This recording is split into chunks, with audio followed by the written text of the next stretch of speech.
the computer. Yep, that's okay. Recording now. Take off my bit of tape telling me to record. And I'll just share my screen with you. Where are we? Share screen. You can talk to me if you like, or send me a chat. I'm not very good at picking up the chat. There you go. That's something I'm not very good at with the Zoom. Anyway, so drawing. I wanted to just talk about drawing for a minute or two. About a little bit of the history of drawing and some artists, how they've used drawing and how artists are using drawing now. So there's a couple of things here. There you go. I put this slide up quite often when I'm talking about the making of art. The verb to draw originates from the Old English word dragan, meaning to drag or leave a mark or trace. So, and I put that up to address the issue that I'm kind of okay with the idea that a drawing might be anything.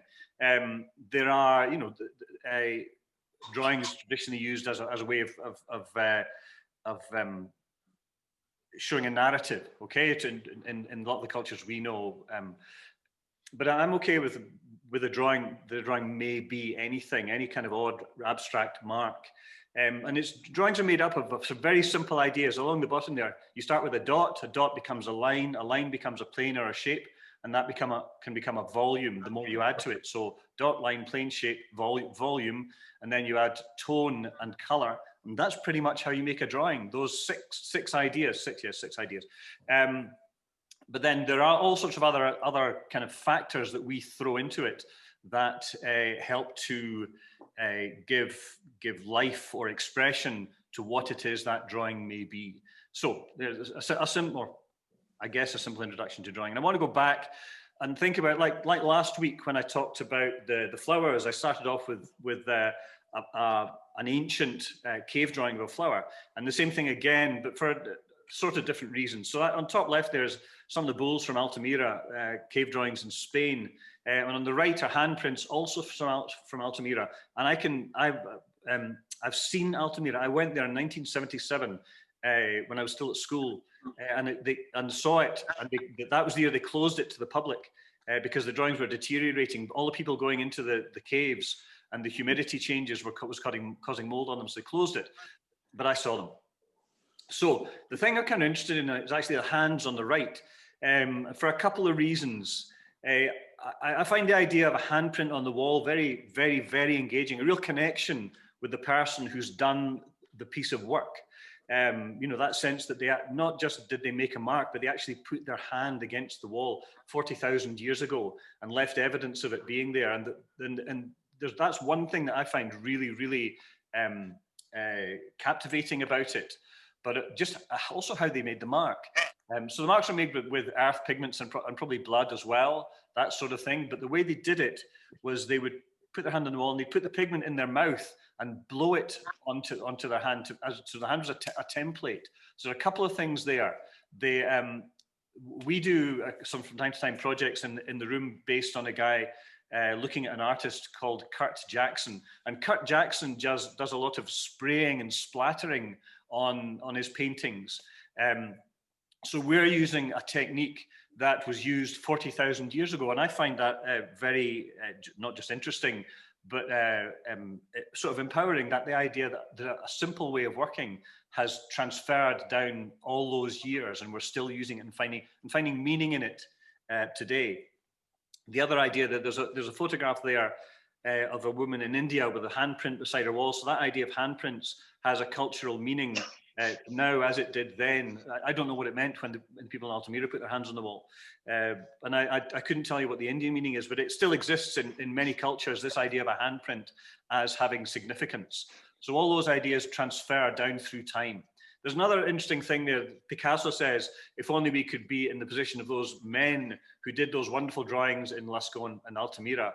And it's the men, okay, we assume that it's men that did it, when there's actually people who've put forward ideas that it was women.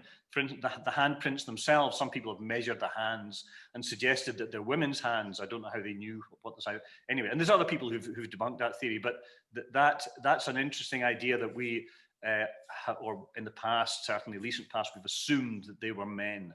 And then certainly in some Aboriginal cultures, women are the only ones who are allowed to create certain types of paintings. So gender does come into it or may come into it. So there's a couple of interesting ideas how ideas transfer down through time. And that's also illustrated by this. This is a Neolithic jar, Chinese Neolithic jar. It's a beautiful object. But what I'm interested in, the reason I'm showing it to you is the cross-hatching. We still use cross-hatching in the studio in drawings, and artists use it still today. So that's, 12,000 years, that idea and longer has existed and been transferred down through us. So these, the simple process of drawing hasn't changed much, I guess, is what I'm saying. It's how we use it and also how we improve it through time. So a huge jump now to Middle Ages, medieval sort of manuscripts, that sort of thing. And a couple of ideas here that I want to illustrate, and that is that drawing in this time was used as an illustrative tool to progress narratives. So it was used in medical texts and Bibles and all sorts of important books. And there's a couple of ideas there. The writing itself is very beautiful. It's a skill that people learned.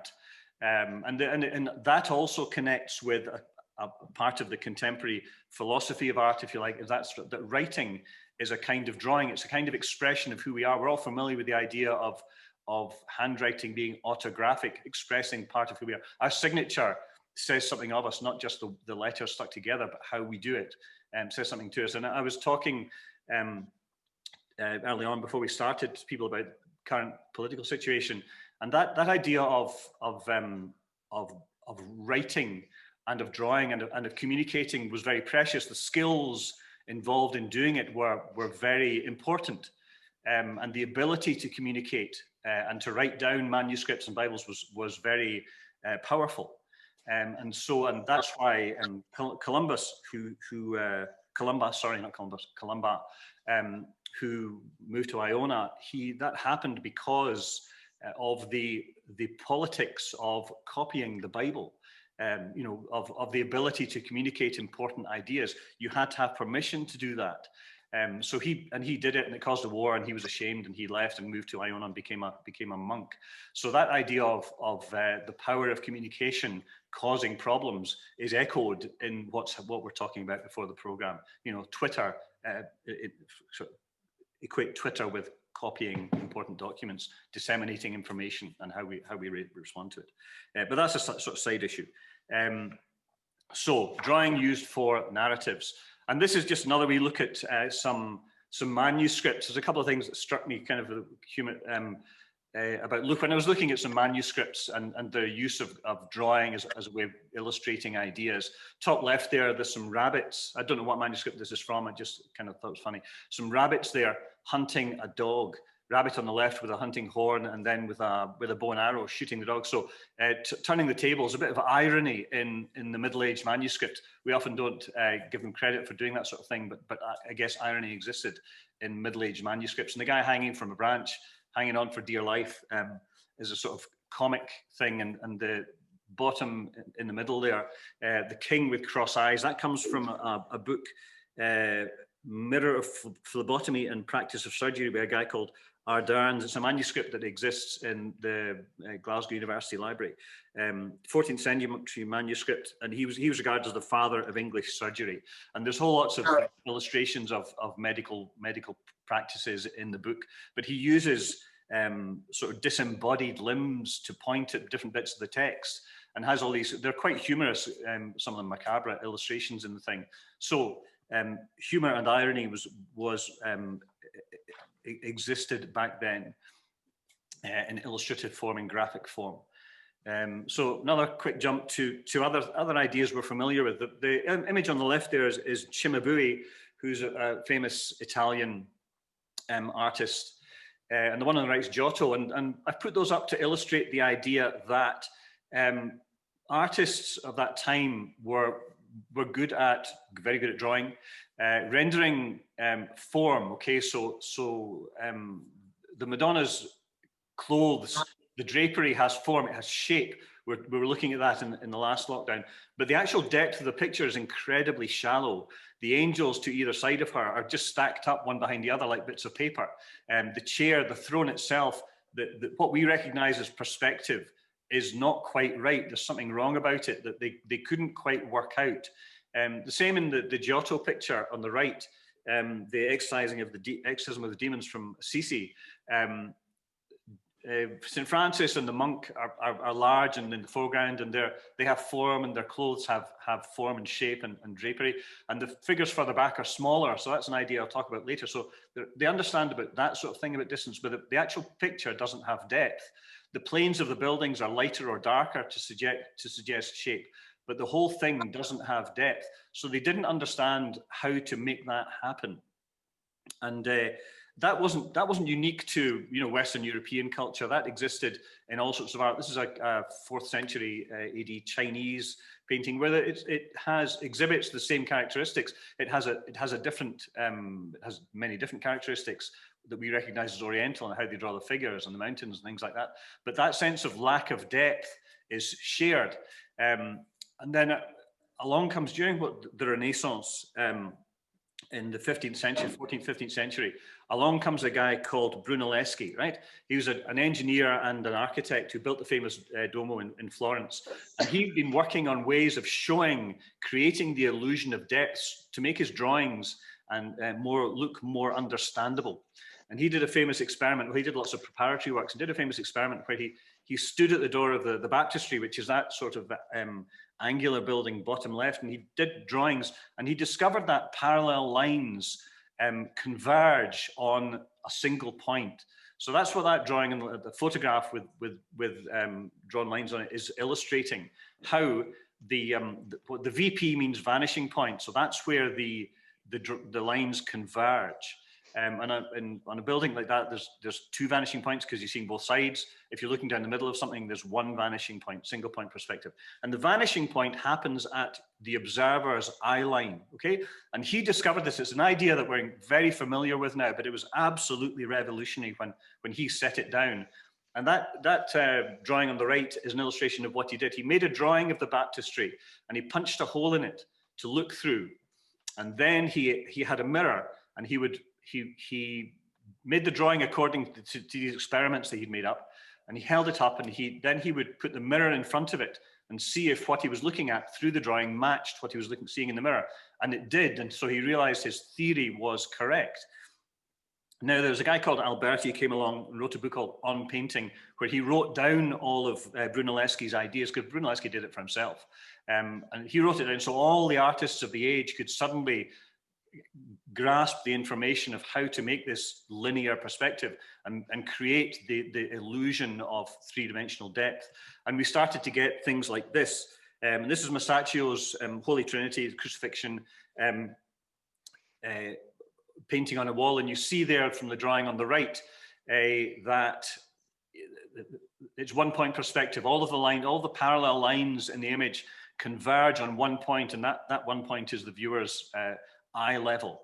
And it was revolutionary, and it was this idea was very good for giving the narrative of the stories that were on church walls or wherever in books more authority, because it seemed more real.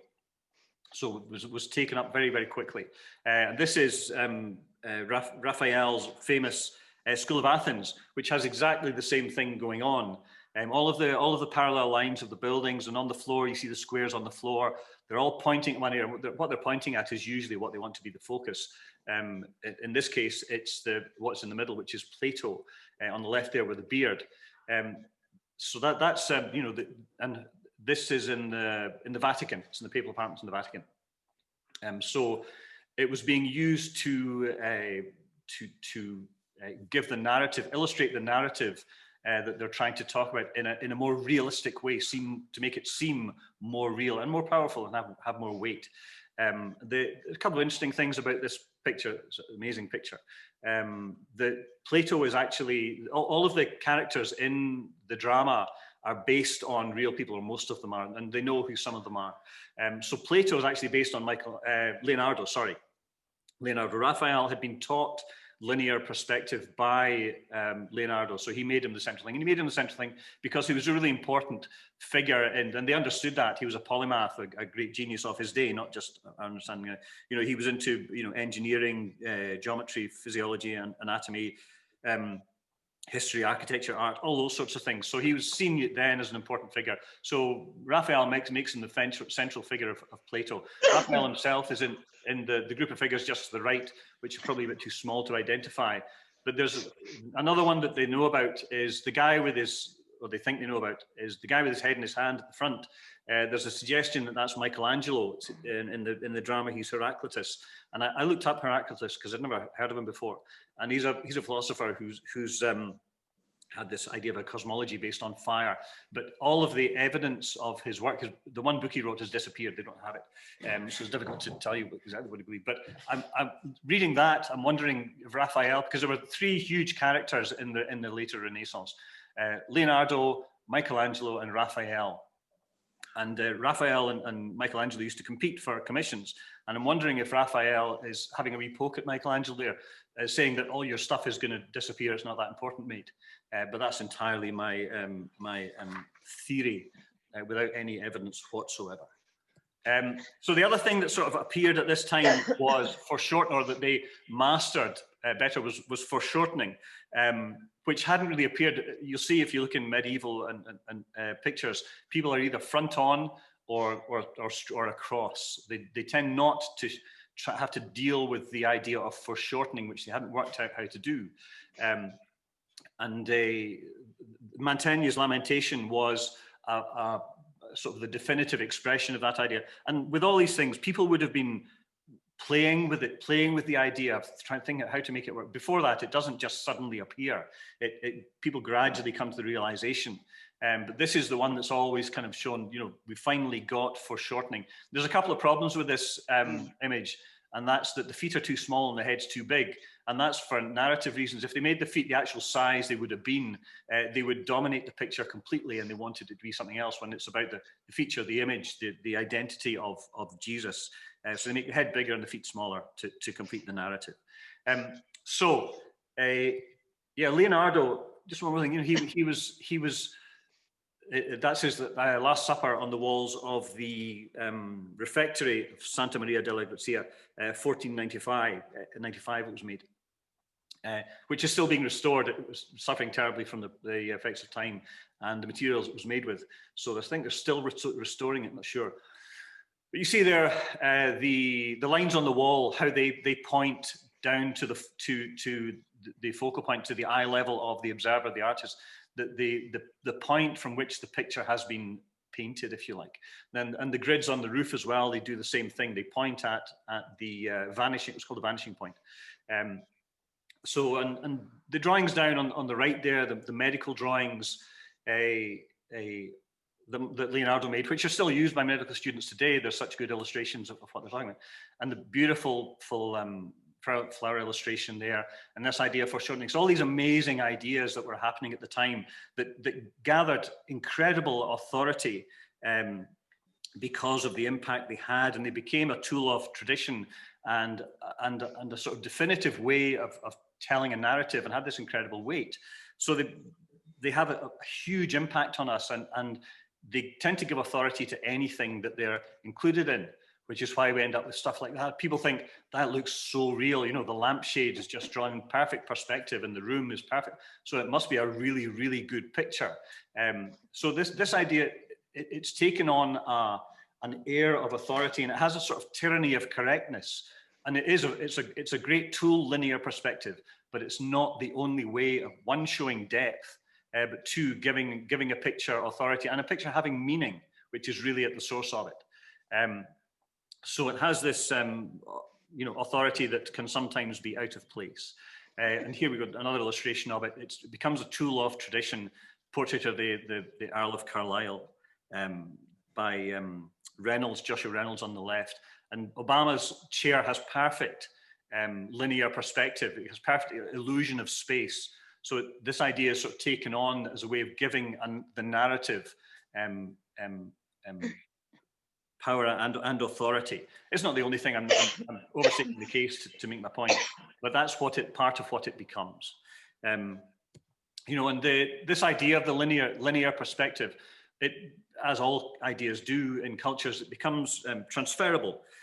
So I spoke last week about some of the Japanese artists, Hiroshige and Hokusai tomorrow. So on the left there, that's Hokusai, traditional Japanese woodblock of a waterfall. But on the right, Hiroshige is starting to adopt Western practices with the linear perspective view of Mount Fuji. So it becomes much more important across the world. And those ideas go the other way. You know, we talked last week about Van Gogh and his use of Oriental prints, Japanese prints in his work. But I was looking at these couple of pictures I looked at before, his room in Arles, which I've never looked at it in this way before. That's a graphic that I found illustrating his use of linear perspective in the room, how everything converges on the one vanishing point at his eye level. So that's the point that he has made the painting from, if you like. And I'd never really looked at the picture in that way before. I'm always more interested in the color and the mark making and the sense of the room, the space of the room. It doesn't have a lot of contrast, but there's the space in there and the feeling of the painting. So that's kind of interesting. But also the cafe Terrace at Night, 1888, that was painted, Van Gogh also. You can see not the specific vanishing point, but the line of the roof ridge and the tops of the windows and the awning. They all tend to point at roughly at one position. So using linear perspective in that, and the lines on the ground, etc. So he's using that idea to give a sense of reality, but also mixing it with the flatter, more designed idea of the Japanese thing. But I was just reading about that picture. There's a theory that it's actually a Last Supper. Van Gogh had a Christian faith. His father was a lay preacher. He was a lay preacher himself. And the theory that the figure in the middle, which is the focus, which is where all of the lines are pointing to, is Jesus. There are 12 figures in the cafe. The astragals of the window behind are a cross, and the figure in the window on the door on the left is this sort of shadowy black figure. The theory that's Judas. And that's just one person's theory as sort of aside. I don't know if we'll ever be able to prove it, but I thought it was quite interesting, that interpretation of that picture. So just going back to the idea of depth, and this is a thing I've taught, these 4 ideas illustrated here, I've talked about before. There are 4 kind of rules, if you like, to show depth in a picture, one of which is linear perspective, which I've just talked about. But to create that illusion or a sense of depth, first of all, top left, David Hockney drawing, overlapping shapes. So that tree, the main tree that we see with the large limb at the bottom, tree stump, is in front of the tree limbs that meet it as it bends. So that tells us, it overlaps those, the lines cut across. So it's in front of. So overlapping shapes, that's one way of showing or creating the illusion of depth in a picture. To the right of that at the top, Eric Gravilius, trees again, watercolor painting, trees that again, top left, sorry, to the left-hand side, the tree is big, and then they taper down to the right to being small. And so that's relative size. So that also creates the illusion of space. So Giotto, in his Exorcism painting, he had large St. Francis and small figure at the back. So people understood that it was the linear thing they didn't get. So overlapping shapes, relative size. Bottom left, Giorgio Morandi, I've shown that picture a lot, is jugs. Transition from light to dark. So the use of tone and value to create volume and form. That's what's going on there. He's got overlapping shapes also. And the image bottom right, David Hockney, converging lines or linear perspective, which I've just been talking about. So those are the 4 kind of ideas that which create the illusion of space or the sense of space in a picture. Overlapping shapes, relative size, transition from light to dark, and converging lines of perspective. But it's how we use the medium that gives anything expression. It's how we use the ideas of dot, line, plane, volume, tone, and color that create the picture, the narrative of expression that we're trying to do in a drawing. So, we tend to when we draw things, we tend to draw with our experience, we tend to draw labels. We tend to bring prejudices to what we draw and not draw what we see when we're doing things like when we're drawing from life. We can draw from imagination, but in terms of drawing from life, and it can be a real struggle, a real battle. You know, there's a quote there from Alberto Giacometti: "The more one works on a picture, the more impossible it becomes to finish it." So it's a real struggle of trying to understand, of trying to express, of trying to create an object that has meaning for the artist. Richard Diebenkorn, drawing top left there, you can just see how much he's fought with that. He's rubbed it out and done it again, and rubbed it out and done it again. So it's been a very, I'm not going to say painful, because that's kind of, I don't know if it was or not, but it's been a struggle. Giacometti was famous for struggling with his work and redoing it and redoing it. So you have to try to draw what you see and not what you think you see, and work out how to make it work. So it can be an evolving process. You construct, you deconstruct, you reconstruct. It can be a journey, which is either fast or slow. And these are, you know, things like drawing on the left there. That's Maggie Hambling, who's a contemporary British artist, using charcoal, but that's a sort of really quick, fluid, what you might call drawing. Whereas the Henry Moore drawing of the sheep, bottom right, is slower, more considered. Top one, once again, fast, expressive, dynamic. Use all sorts of adjectives like that describe it. So drawing can, you know, it's a process that you need to work out how you're going to make work for you, and that can be defined by all sorts of different things. It can be defined by the medium you're using, how you hold the medium you're using, you know, how big it is, that sort of thing. So a big chunk of charcoal is not going to be used to make fine lines, that sort of thing. So mediums we use are a big part of the decisions that we make when we're making a drawing. The mediums we use, they can communicate the energy, make something look alive, suggest rhythm. You know, the marks on Moore's sheep have a real rhythm to them, as does the grass. Show space, that sort of thing.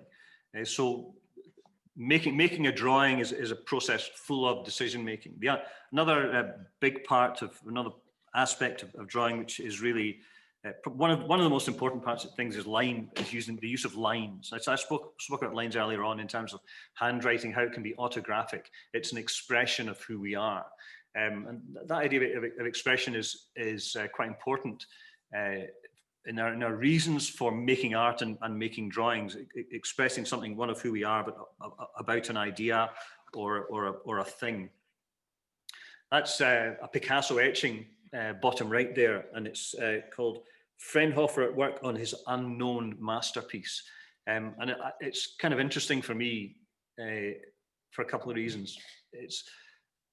So the artist is earnestly sitting there drawing his model, who seems to be knitting. And it's something I say to people in life drawing occasionally, or portrait drawing. You might come in and there's a model sitting in front of you, and most people are trying to create some sort of likeness of the model, and that's the battle that they're playing with. But I say to them, you know, you might draw something that's completely abstract, and I'm fine with that. I'm here to help you do what you want to do, and that's what's happening in that drawing. So he's using a line as an expressive tool, and he's illustrating that idea that you know, art is not necessarily about the tyranny of correctness, as a phrase I thought up when I was doing this. So lines also are about showing a difference. So there are actually no lines around anything. We use lines to show contours, to show edges, but there's no line there. They illustrate a difference, and that's what's going on there. That folded bit of paper in the photograph bottom left is interpreted using a line to show edges and contours in the drawing above. So that's really what you know, lines are used for expression, a very expressive tool, and to show differences. And they can be described in all sorts of different ways: lyrical or fluid, tentative, bold, that sort of thing. Lots of adjectives. A broken line will slow your eye down. a shaky line, might ask questions, you might describe it that way. The different lines of different weights and thicknesses can bring a change of dynamic to drawings, all those sorts of ideas. And they are things that will be, the ability to do that is reached through practice. Practice is a big thing in making art. I go on about it all the time in class. So the use of value tone will express volume. You saw it in the Morandi drawing. So that's a drawing by Georges Seurat on the left, who was a French painter, also died very young. Usually lumped in with the Impressionists because he made lots of dotty paintings, but he was an entirely studio-based artist, and Impressionists were about getting out into the landscape. So similar look to the paintings, very different process. And the picture on the right is a contemporary drawing by a woman called Anita Taylor. It's called Resigned, and they both used charcoal to render form. The Seurat drawing is less what you might call expressive, has less energy. It's a more controlled drawing. And the drawing on the right is what you might call more expressive. It's more dynamic in its feeling. And that's to do with the mark making. So that, form and mark making, and there's lines and all those sorts of things going on. How we use the medium and the ideas involved. Hang on, just need to get my notes. So another really important idea in art, but in drawing, is space and negative space. So when you're looking at something and drawing it, we are correctly engaged with the thing itself, the object, the model, the landscape, whatever. But we need to be aware of what's around it, so the relationships or the negative space. So that stool on the right is drawn, rendered, understood entirely because the artist has drawn the negative space. And they've not drawn the thing, they've drawn what is not the thing. So that's an interesting idea. So kind of Buddhism is very interested in that idea, what not the thing, but what is not the thing. And on the left there, the cheese plant, same thing. The people have drawn round the leaves and the plant of the cheese plant. So thinking about negative space, so shape space, negative space, that's an important part of making a drawing. And probably one of the most important things is making decisions, being selective. What medium we're going to use, how we're going to use it, scale and viewpoint, really important. So that drawing at the top is called Fag End, surprisingly, by a guy called Ewen St. John, contemporary. And that's a very big drawing. I couldn't tell you the exact size of it off the top of my head, but it's a big drawing and it's done at eye level. So I don't think he's suggesting that he was crawling on the ground, but it's a very analytical, close-up, large, at the same time expressive drawing of a cigarette end, highlighting not necessarily the beauty, but the banal. And the paper there, twisted paper below, is drawn oddly enough from above, when you might expect to draw a fag end from above because you see them on the ground a lot.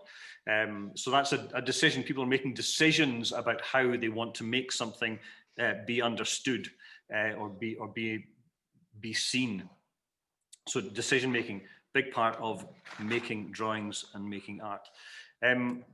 But we come to art that we're probably more familiar with, or not more familiar with, more engaged with, I guess, modern art. So 20th century modernism.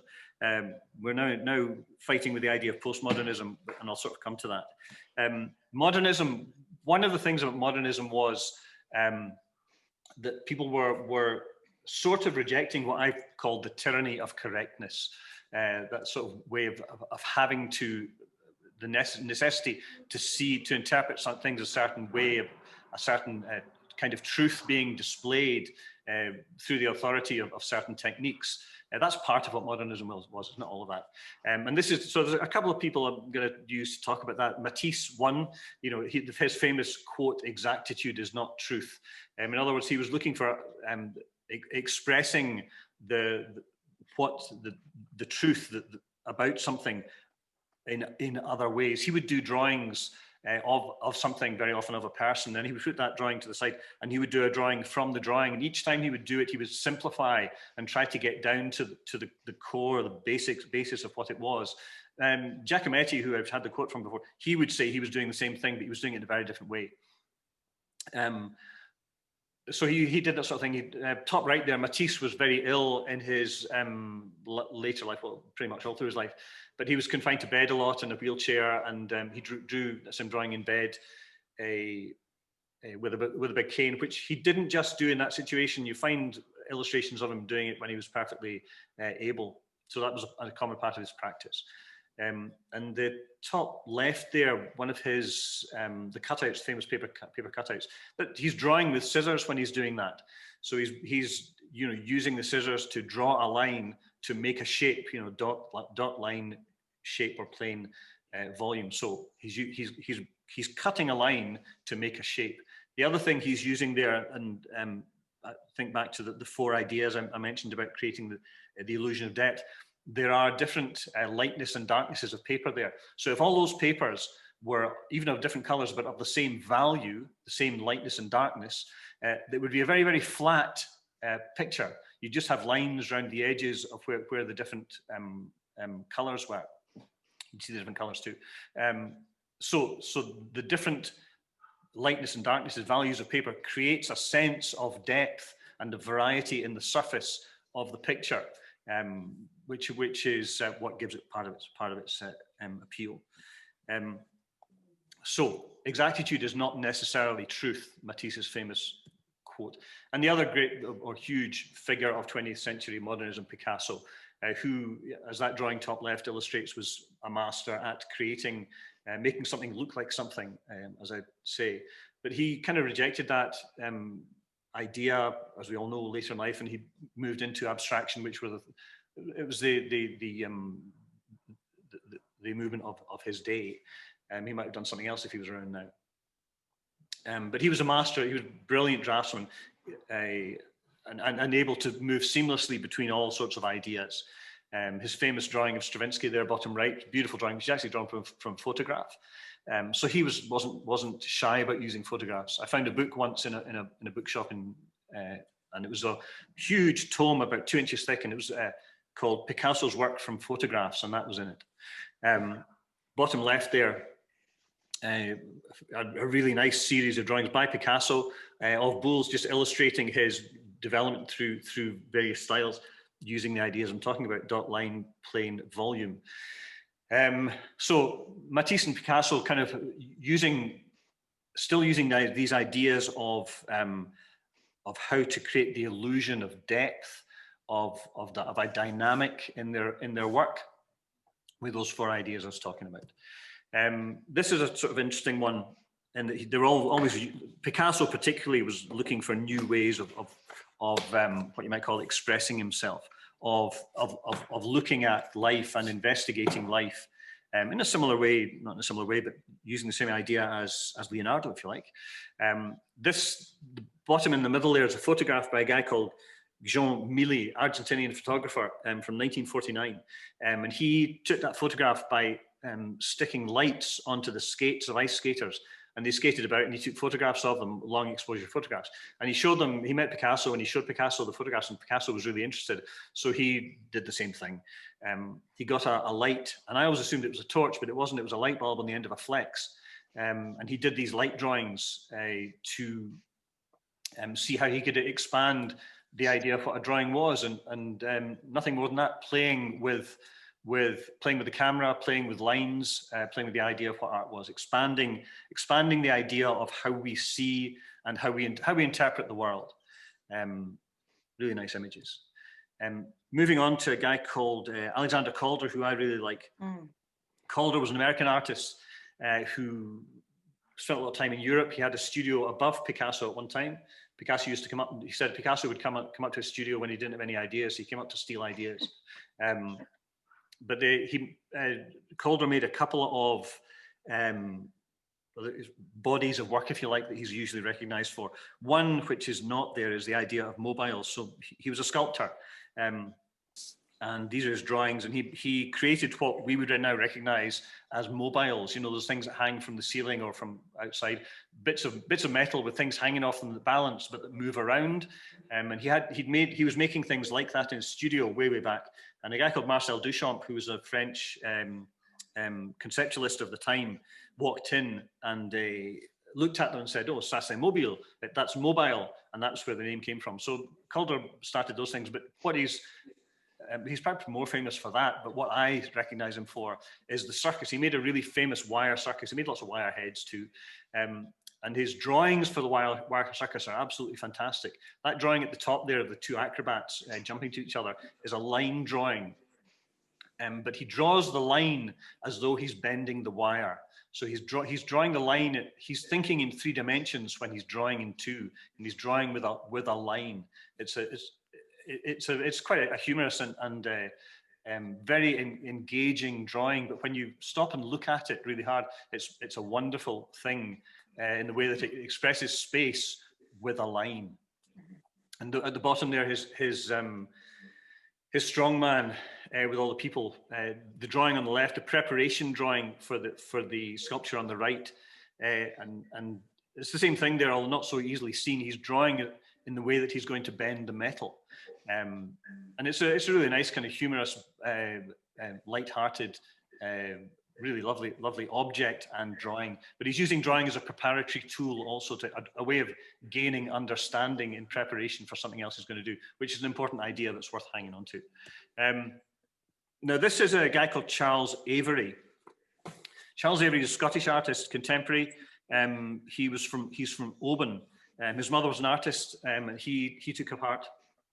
He went to, I think, St. Martin's down in London and got thrown out after a year, not quite sure why. But he's a very famous artist now, and his practice is almost entirely drawing.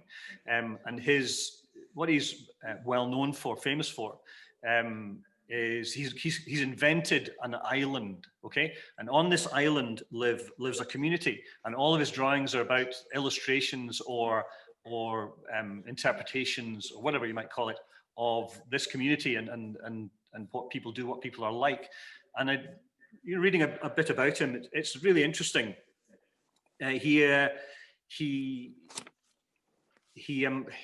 making his drawings, he doesn't plan, a figure, like plan to draw a figure. He just starts drawing, and the figure takes shape as drawing. He draws from imagination, okay? He doesn't draw from, he will draw objects from life from time to time, but the drawings evolve as he's doing them. So he's clearly very, very skilled, highly skilled. But he draws it, and he doesn't, he'll leave all the working marks. He doesn't, not interested in the idea of correctness, of making things look perfect. And there's, the different drawings that he's made of this island. There's pyramids in the background there, so he's using linear perspective in the building. So he's using those ideas, but he's inventing a narrative about this field, about the society that lives there. And he says by doing that, he needs to imagine what the person he's drawing is, who they are, what they are. So he's very much thinking about reality when he's drawing fantasy, if you like. And the pictures will have different densities, but by that I mean there'll be gatherings of people that are very well rendered. And there's empty spaces where people are much less rendered, like that drawing of the cafe on the right. And for him, that sort of is a metaphor for the way that part of our lives are very well defined. The things that are intimate to us and are important to us, family, things like that, they're very well defined, or we think they are. And then there's other parts of our life that we travel through that are not so, that we don't understand on the same depth. And that's really his thought process when he's making these drawings. And so in that sense, he's creating a metaphor for life. He's illustrating the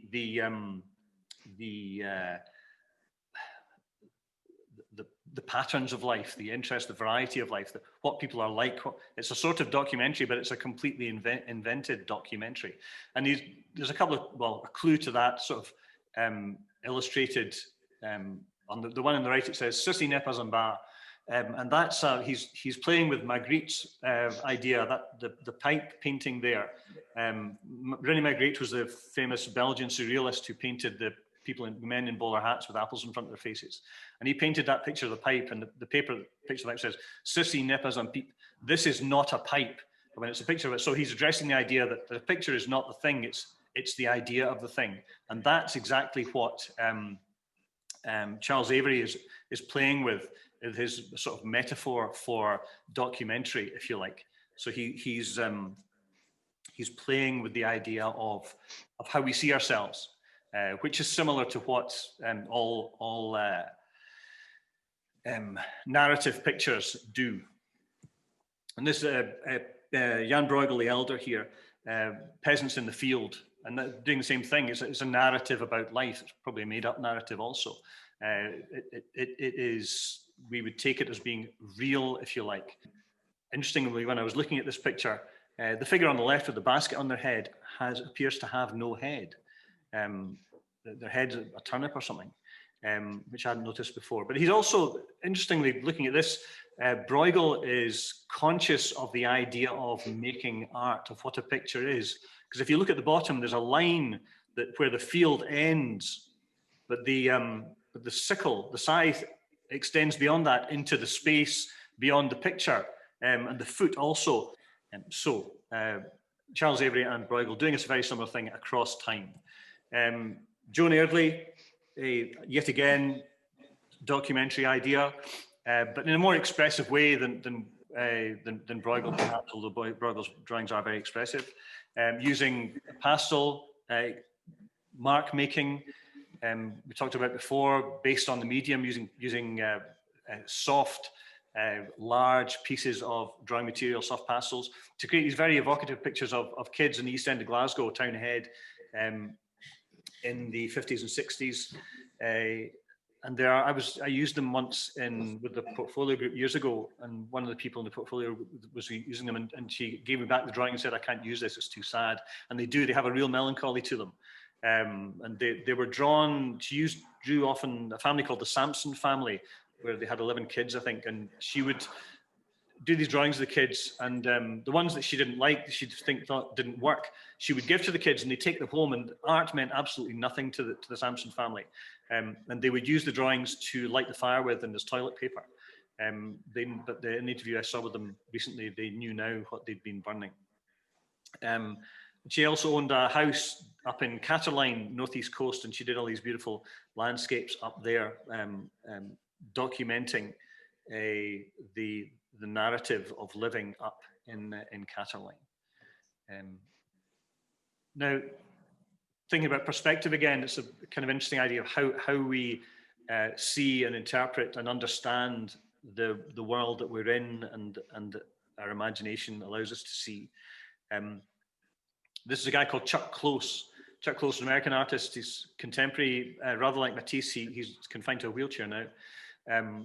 But that drawing on the left is a photorealistic pencil drawing, and it's about 8 feet high. It's an incredible piece of work, and it was created way back 60s, 70s pop art. And he would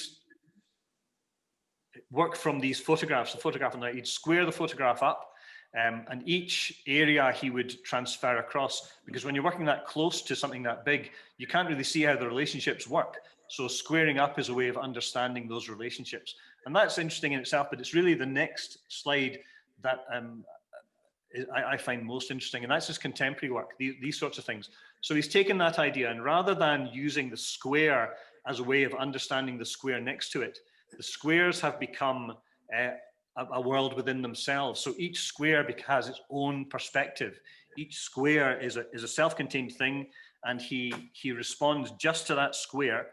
But as he does that each time, they will stick together. If he's true to the information and the message within that square, each one will have a relationship to the one next to it. And if you half close your eyes and look at these things, they kind of stick together and form a more recognizable face, if you like. The image on the right there is a detail of the guy's right eye, to show him what he's doing. So that's perspective from the point of view of one small piece of information, and then sticking that together with all the other stuff around it, changing the idea of what perspective is. In linear perspective, you've got one viewpoint. In that picture, you've got hundreds of viewpoints, but they all become one picture. It's a really interesting idea. Now, this is someone who I only really discovered more recently, a woman called Gemma Anderson. She's from Ulster. She went to Falmouth Art School. She lives in London now, and she does these. She's sort of interested in how how we see, and how that helps us to understand the world. She does a lot of natural history illustration, but she does it, one, because she enjoys it, and that's how she got into it. And she's interested in historic people who've done that. But she works with people at Kew Gardens, but also people in universities, in mathematics departments, to try to understand the world. And they don't work as, she's not trying to illustrate a mathematician's work. They work as equals. They both work on an idea, and they're, the numbers of the mathematician or will illustrate how something in the world works. And her drawings will also do that. And she's sort of developed this catalogue of mark making of dots and squiggles and lines, which is what I talked about earlier on, that she finds are common across species.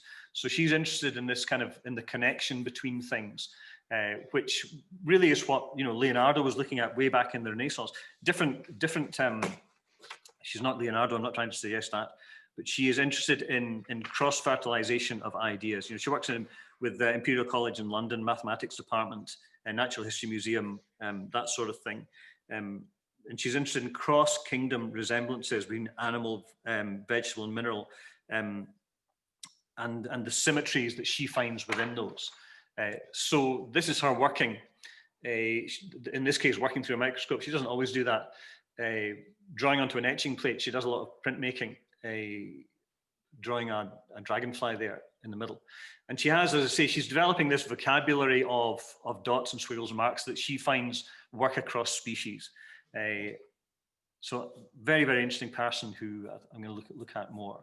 The next one is this guy, Peter Matthews. So once again, it's kind of about perspective.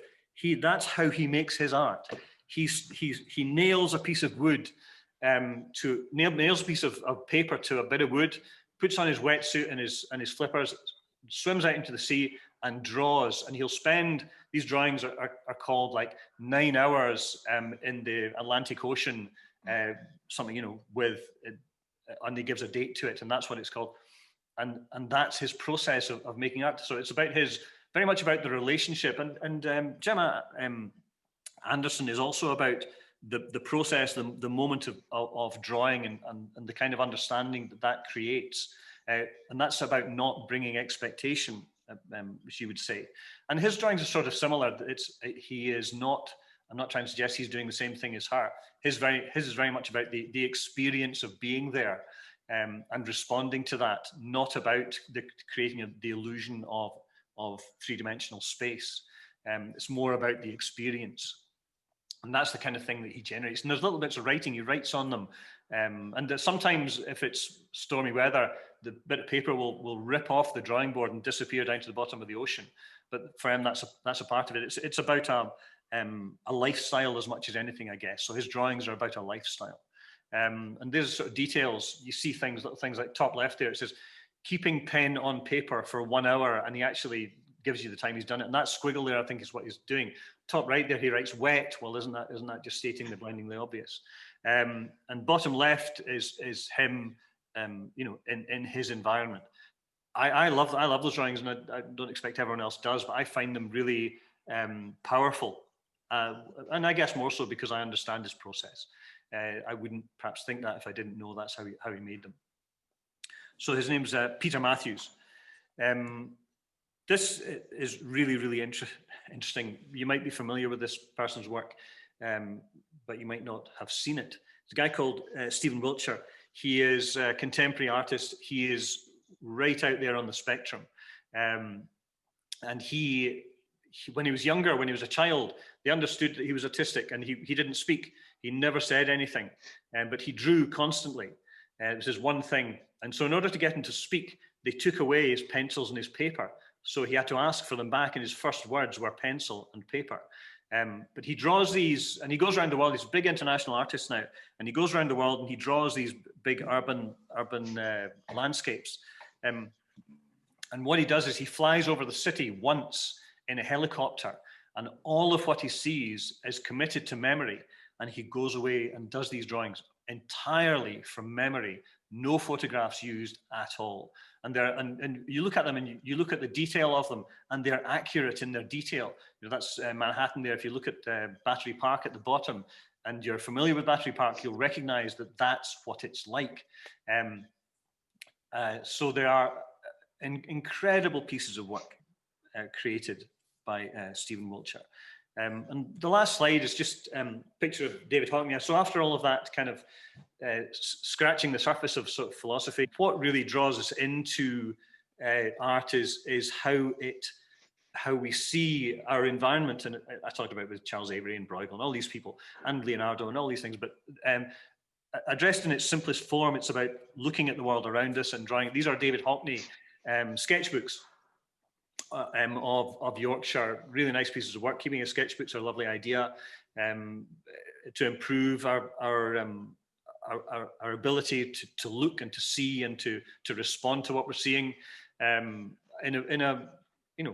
a simple, immediate way, using those 4 ideas that I talked about. And that's a Bonnard drawing top right there, sketch of someone sitting in a room, so it doesn't have to be outside sort of landscapey stuff. So having gone through all of that, drawing is a simple process. It's a response to being alive, a visual response to being alive, using dot, line, form, dot, line, shape, form, tone, and color, and practicing doing that and getting better at it, which is what we're going to do now. So I will stop that share and set up. So I'm going to change from, think about the process here, put that to the side. So if you've got drawing stuff now, I sent you a photograph on the email of paper bag. Okay, so we're going to draw a paper bag. Now you can, I also have the same picture that I gave you, and I was going to set this up so you had this view of this bag, but I was halfway through doing that and I thought it makes absolutely no sense, because it's quite a big palaver to do that with the lighting, etc. Because it's going to be flat on your screen anyway, so why don't you just have a flat image on your flat screen? So that kind of streamlined that a wee bit for me. And I want you to perhaps, I've just been confronting you with a barrage of words, but think about ideas when you're doing the drawing of, of line, of contour. And I'll talk a wee bit about that when I demonstrate. So I'm just going to take a couple of minutes and set myself up to do the drawing. And you might do the same thing just to get yourselves ready, okay? So, move things around. Put that there. Change my camera. Where are we? There we go. There we go. Put that there. I'm going to get image. Just move this down a wee bit. There.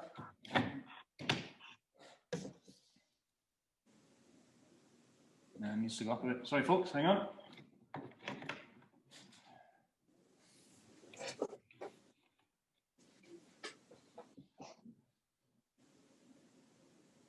That's better.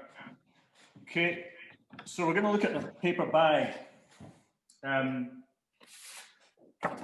Bit of paper, and you can work. So one of the reasons I'm thinking about the practice that we might do during lockdown, still not quite right, I'll fix that later. And a lot of people, some people have paints, a lot of people just have drawing materials. So I'm going to focus on drawing, but you can approach this with any medium that you like.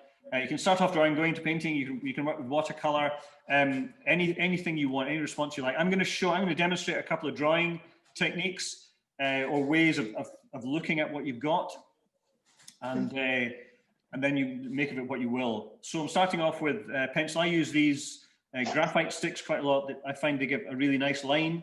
So you can see it. Very fluid, very, very soft, really nice flowing line.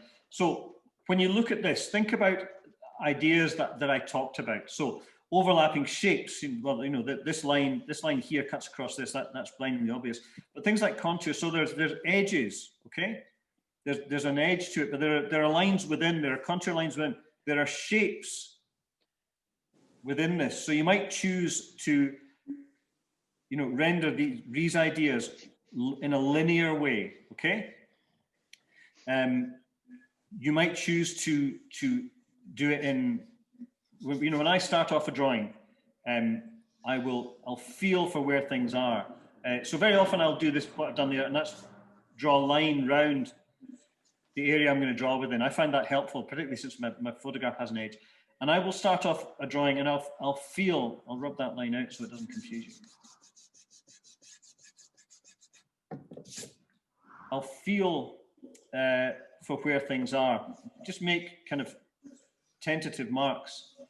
And this is what Charles Avery does. He'll start off a drawing and he'll start making marks, and he won't rub any of them out. He just leaves them all there. They're part of the process of drawing, and that has meaning for him. It's not just about the narrative he's creating; it's about the process. So I'm, you know, looking at what's here. Can you see? Yes, you can see what I'm doing. Sorry. This is the demonstration stage, particularly on Zoom. I find my head's in several different places at one time, trying to think about how you're seeing it. So I'm looking at edges, but you might also think about, you know, these shapes that are going on in here, perhaps in a linear way, and then come in with, you know, what I talked about last week or previously, when you're thinking about rendering value on an area, rather than doing it in a little bit at a time, start off and do the lightest value of the whole thing. So when you're drawing, if you can establish what the lightest value is, you know that everything else is darker. And if you can establish what the darkest value is, you know that everything else is lighter. Okay? So for instance, in here and up here, they're the darkest values. So you might choose to find out where they are and put them in, you know? So if I find it and put that darkest value in, whatever it might be, I know that everything else is lighter than that. And I know that, you know, the lightest bit, if it's this or this, I work out what that is. Even if I don't put it down, I know what the lightest and what the darkest is.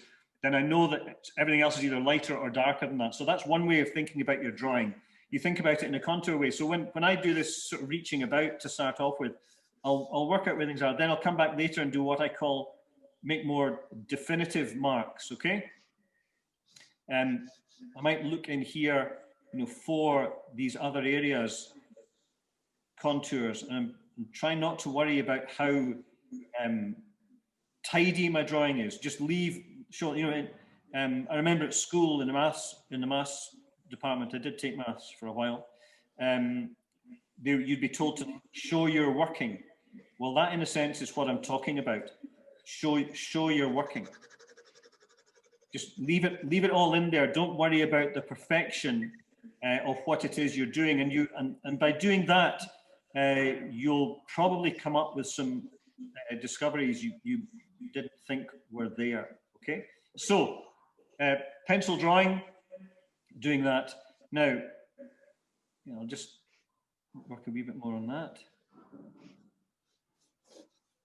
Yeah, so that's kind of roughly shaping it, and then you might start with value, or you might follow another approach, and I'll just show you that. If you've got charcoal there, I suggested on the email you might get some charcoal and do what is called a reductive drawing. And the way that you would do that, if you want to, is very messy. So I'm just going to move this camera just a smidgen more. There you go, you can see the whole thing then. Okay, so there we go. Hang on, pull off the end. There we go. So you take a bit, I've got charcoal, that's quite a thick bit of charcoal. And I'm gonna, way down that corner, cover the whole bit of paper with charcoal, okay? So I am establishing, and this is not the darkest value, this is just grounding the paper. So you're creating a mid value that you're then going to work into. You can do this with other things. It's kind of easiest with charcoal. You can do it with pastel if you want. Cover it, and I'm going to rub it all in. Okay. So now I've got this grubby area and dirty hands, which is fine. And now I'm going to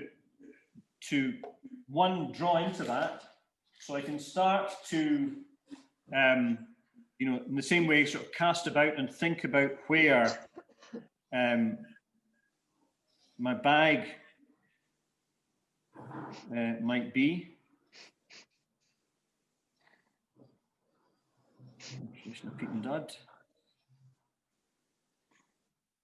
Okay. Thinking about where I'll work a bit, and you know, I can still draw into it, but then you take your rubber, so it's called it reductive drawing, and you can draw with the rubber, so you start to rub out also. Okay. So you're not often, usually when we draw from one end of the value scale, either on white paper with a dark medium, as with a pencil, or a dark medium with a light paper, which is more confusing. But usually those extremes, here you're starting with a value in the middle and you're working out either way from it. See, this sort of thing now, what I've got is something to save a wee bit of time. I've done part of one earlier on. So you'll end up sort of down this sort of way. And so you can, you know, rub out, but you can come back in and then work into it again. Okay. You've got this line, sort of linear stuff going on here. Smudge it with your finger if you want. You know, you can still use the contoury idea, responding to what you're seeing. So those are the two ideas I want you to work with. Well, choose one way. If you've got the charcoal and you've never done it before, have a go at the reductive idea, drawing with the rubber. If or you might just use a pencil and just use contour lines, one line drawing, that sort of whatever. So that's your task. Draw the bag. What I'm going to do now is I'm going to stop demonstrating, and I'm going to move the camera down closer to this, so you'll have this on your screen also. You may have it printed out at home, or you may just have it downloaded onto your laptop or computer, and you can bring it up there. Or you might have a bag of your own at home, which would be better. Drawing from photographs is fine. Drawing from life is a different experience. So you should try to do both. Today, my practice is based on drawing from photograph. You might have one in front of you that you can draw from. So I'm just going to move the camera down closer to this. That's about right. So start your drawing. Think about how you're going to approach it. Hang on, I'm just going to do this. That's better. And up a wee bit.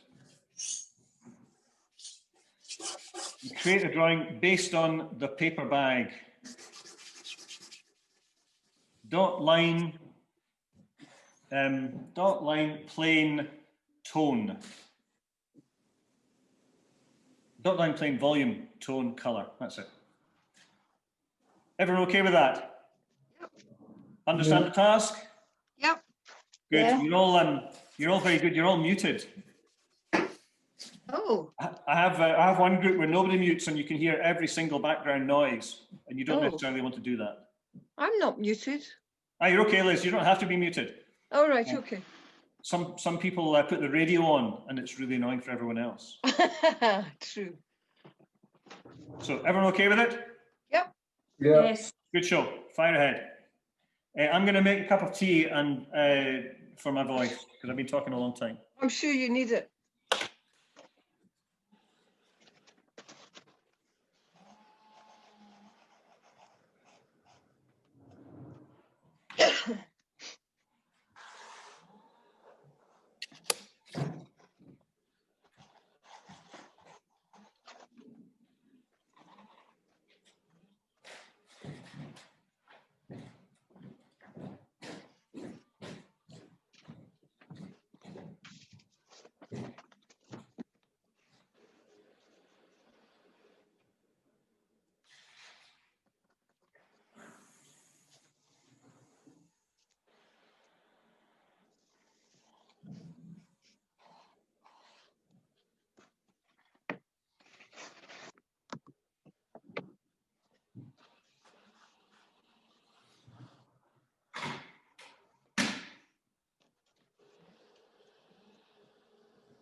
You okay, Marjorie?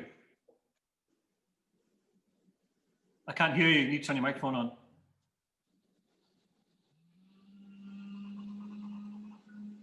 I still can't hear you.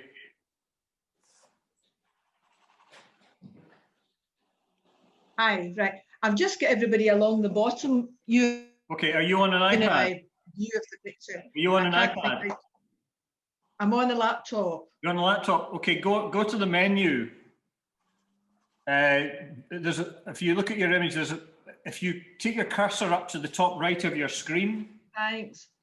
there's a little menu that says View. Gallery view. No, you shouldn't be on Gallery. You should be on Speaker View. Right, I have not got that. Okay, in the same menu where it says Gallery, just click on it, and there's another menu. You should drop down and click on Speaker View. Right, got that. Thanks. Speaker Has that view. changed it? No, that's the one I was on, and that's where we're all along the bottom. So I mean, it's okay. I'm missing out the bottom corner of the bag that I'm trying to draw. Are you sure you can see it? Okay. Aye, it'll be fine. It'll be fine. I mean, if you've got it, if you got the email, you can download the image onto your computer and just bring the image up as an image on your computer. You don't need to do it through the Zoom thing. Right, okay. You got to I've also- email I've got- and look I've at the image printed off- and just download the image and then open it up. You can work from that.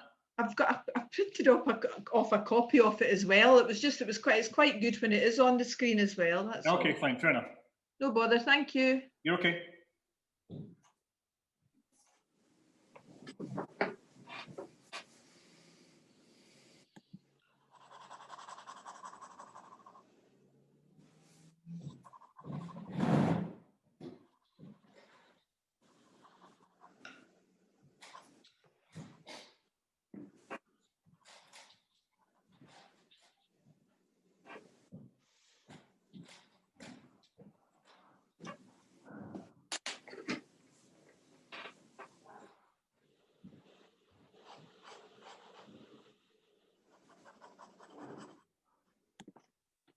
You can do that. And print it out or just work from your screen. So I'm just going to move stuff again. Hang on. Just while I'm here as well, I just want to say hello to Betty and Gwen and Ted as well. Hello. Oh, hi, John. Thank How are you. Good, All thanks, good. good. Thank you. Yeah, all good, thanks. You? Yes, Hi, fine, Jo. fine. Oh, and Moving Sheila as half well. the screen. Hang on. Here we go. So, Ah, so yeah, good to see you. I mean, it's nice just to get together as much as anything else in the Zoom room to catch up. I'm glad you're doing that. Excuse me. I hope that went okay. It was the presentation itself was a wee bit of a sort of sprawling overview. Maybe some interesting things in there. Yeah, But, enjoyed it. so just while we're here, there's a couple of one of the books that I look at a lot when thinking about drawing, and that helped me a lot in pulling together some of the ideas that I had rumbling around my head. Was that book there, which is full of really good stuff, drawing projects. I can stick it on an email, and that really helped me. It's got interviews with artists, some artists, a couple of the ones I talk about, and other examples and other kind of musings and exercises. The kind of thing that you might be familiar with that we do in the studio sometimes. So it's very much a sort of contemporary, and it's a popular book. It's well known. Looking at the process of drawing. Another couple of books which are really interesting, not specifically for this. The John Berger on drawing set, which is a great kind of. You got it there, Liz? No, that's That's your one, right? Okay. that's Sarah Simblett. Okay. Good. Is that good? It's very good. Okay. All sorts of really terrific. I like it a lot. The other book that I like is this John Berger on drawing. John Berger, he's an artist, but he's a critic as well. Done a lot of TV stuff. Really good, just stories about drawing, about artists, about how artists work, and the stuff they've made, and their drawings and their process. That's a really lovely kind of book also. And one which I got ages ago, and I dip into occasionally, is that which is a kind of really sort of formative book. It's Ruskin's book, The Elements of Drawing, which is actually pretty good. It's incredibly old-fashioned. The language is Victorian language, not surprisingly. And it's very much about what I refer to in my presentation, correctness, okay? He was a very correct man. And his language and what there's exercises in it, but they're exercises that are all described. And he's not bad at describing them. There's no illustrations, it's all text. That's the point. But there's some good stuff in there as well, if a bit Victorian and in its way. So, sorry, I've got a couple of chats here. I'm not sure, what are they? Great, okay, fine, someone who's left. Hang on. So, would anyone like any kind of feedback on that? I realise not everyone wants to hold their work up over the Zoom thing, and you don't have to. If you want feedback on what you've done, you can take a photograph of it and email it to me, and I'll give you some my response to that on the email. Anyone want to share their work? Can I say, I found when I was nearly finished, I took a photograph of it and I could see what was wrong easier in a photograph than I could from the actual thing. Yeah. And so I did that a few times, and I think I improved it, you know. Okay, well that's kind of, I guess that's the idea we talk about in the studio. It's just about perspective, about having a different viewpoint, standing back, changing how you are relating to what you're doing, to give yourself a fresh look, and that's a really good idea. So, if everyone's okay, I'll sign off there. Anyone want to share? Right. I just wanted to say I really enjoyed the presentation, Ewan. I thought that was really helpful. That's great. Glad you enjoyed that. It's the presentations. Yeah, it's just about to bring some So it's other different. variety. Yeah. Well, is you showing Joan? Hang on, do you want to show it again? Well, somebody else show theirs as well, for God's sake. Hang on, just a second. Hang on. There we go. Oh, nice. Yeah, good. Okay. Yeah, excellent. Yeah, you've used the ideas well. It looks. It's a great picture of a paper bag. I know it's been after all that conversation about all those kind of incredible practices, get you to draw a paper bag seems a bit kind of anyway. Well, actually, Ewan, I never thought I would actually spend time or enjoy drawing a paper bag, but I did. It really made me focus. Good. Yeah. Well, yeah, but that's half the thing. And focus and engaging with what you're doing and committing to it is a huge part of getting better. Just reading when you were working there, I was reading a bit of the Ruskin thing again, and he just talks about practice. Do an hour a day for 6 months, and you'll be amazed how much you improve. So that's sort of worth remembering. Did anyone else hold their stuff up? I didn't see you. Did you say, Gwen? Oh, hang on, Sheila, just a second. Yeah, no, I did. Hang on, hang on. I'll get Sheila first, then I'll come back to yours, Gwen. Hang on. Very, very good. Okay, Sheila. Okay. Oh, have you got your own paper bag there? Yeah. Oh, excellent. Yeah, really. You did the reductive thing. How did you find the reductive thing? Well, I kept having to go back in and back out and back in and back out. Yeah. But that's really that's part of the process. With the Giacometti thing quote, that's really what that's about. It's push, pull, build, deconstruct, start again, and the reductive thing really helps that. One of the things about the pencil drawing is that people can become very rooted to the idea of the detail and the perfection, and it has to be right. The charcoal, because it's messy and very difficult to control, people find it much easier to be spontaneous and to revise, because the charcoal kind of is revising itself as it's going along, sort of thing, because it's mushy. Sorry, Gwen, did you have yours up there? Oh, well, yes, I did. Hang on, just a second. Let me spotlight you. Hang on. There you go. Yeah, nice. I was really only doing it to keep Joan company, though. Thank you. Oh, that's a good enough reason. I lost my way in it, I have to say. Why do you think you lost your following way? the line, you've been quite technical, and then you suddenly realise, oh wait a minute, that crinkle there is not the same crinkles I thought I was drawing. Yeah, I mean, it was quite difficult to. Yeah, okay, I get that. Part of my reason for choosing the bag was that rather than getting you to draw something which is sort of totally, defined, something like that, okay? Rather than getting to draw something which has a bit more imperfection to it, in some ways you remove that need to be correct. But I also get you that people try to get things, the creases and the imperfections in the right place. So there's always trying to find a balance between those things. It's good. Yeah. Okay. Can you give me feedback on my one, Ewan? I think it's too heavy. Hang on, Betty, just coming back to you, just a second. Yeah. Where are you, Betty? There you go. Hang on. Okay. Be a bit closer. And I actually like it. I like it a lot. Oh.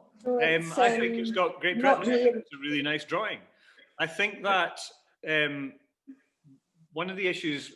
So you did the reductive thing. Yeah. And I struggled with the white. So some top of the drawing there's bits of the kind of when you've smudged it in that have gone from the bag onto the background. But for me, it doesn't matter. It's actually a really nice drawing. Pull it back a wee bit again. Go back. Yeah, I think that's a great drawing. I think just to work on it, it's very difficult. Actually, it's more difficult than I thought it would. What you mean, the reductive drawing? Yeah. Well, I thoroughly enjoyed it.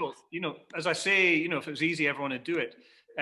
But for me, that actually worked really, really well. I think I'll try it on portraits once we're back to the class. Yeah. Okay. Good show. We've done it, Ewan, on painting in a painting class. Yeah. A reductive drawing, and I felt it was one of the best classes.